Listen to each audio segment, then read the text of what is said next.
I have a beautiful 16th century altar crucifix that I bought from Crane, but it is Latin. I will become a catechumen in a couple of weeks. Is it okay to keep the cross? So is it when you say it is Latin, you bought it from the Latins, like you bought it at a Catholic? That's what it sounds like, right? If that's the case, then is that going to spiritually help you? Are you going to be undermined by that? Are you coming from Catholicism? Were you in love with all the, that whole kind of emotional, sensual piety of Catholicism? Were you a Uniate? I don't know. These are questions I would have to ask you. What is your attachment to this? Is it mentally going to attach you to this, and therefore you're not going to kind of divest yourself from a certain way of thinking and spiritually living? That would be problematic. In and of itself, having a cross that they use in the West is not a problem. In and of itself, having there were many icons in the 20th and 19th century that were painted according to a Western style. People become saints in front of them. In and of itself, that's not the problem. The problem is when we are attached to a different spirit and mentality and ethos, and we don't let that go, and we carry that into Orthodoxy with us, and we're not. You've got to clean the slate spiritually and say, I'm starting over. I'm becoming an Orthodox Christian. I don't want anything. I don't have anything. I just want to be. I want to follow the saints. I want to be like the saints, right? And you've got that kind of approach is what makes an abbot's day. You know what I mean? Like a spiritual father says, look at this child. Look at the spiritual child. Doesn't want anything. He's obedient. He's clean the slate. He's ready to go. He's a sponge.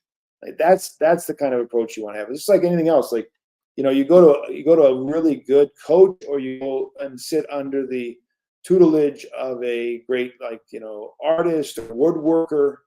If you come in and say, I had another woodworker and he said this, we did this differently when I was in woodworking school. That teacher's not going to be very thrilled with you, my guess.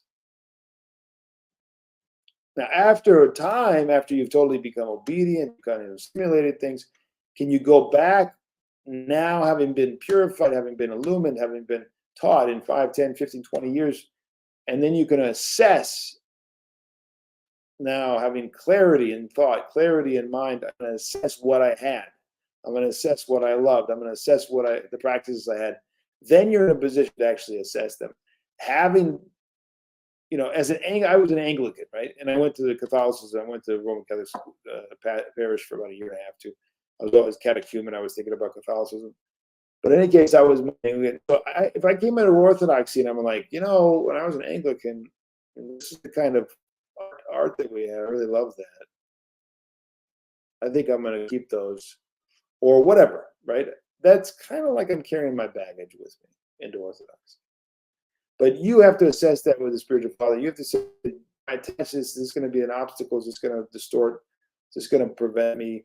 Is this kind of piety going to remind me of my days as among Catholicism and the piety there? And because I just think that's a divided house, and I'm not commenting on the goods or evilness or whatever of the actual people or piety they had, or even some of the expressions that might have been perfectly consistent with Orthodoxy. I'm talking about the stance we have. I'm talking about the stance we take and how much we're open to crucify the old man, crucify our desires, crucify and be renewed, like from the get-go.